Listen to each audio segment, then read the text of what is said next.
when would you use which needle length for which procedures? So in dental, these are the three most common: long, short, extra short, and you'll see these all the time in our practices. This first one is a long. It's a great for an IA. And one of the things, it does have a little bit bigger width to the needle. However, the research shows that patients can't feel the difference because they are so thin. And when you use this needle, since it does a little bit thicker, it has less bend and give. So it won't hopefully flex in the tissue as much, or going into the tissue a little bit more, and potentially, hopefully it won't break. So that's for the long, for the IA.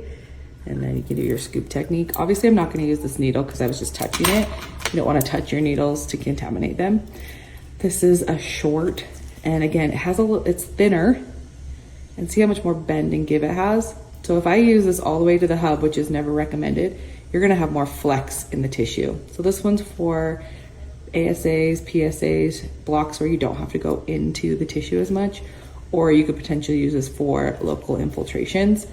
Again, it's a thinner needle, but the research shows patients can't tell the difference between the gauges, okay? And the last one is this baby little short one.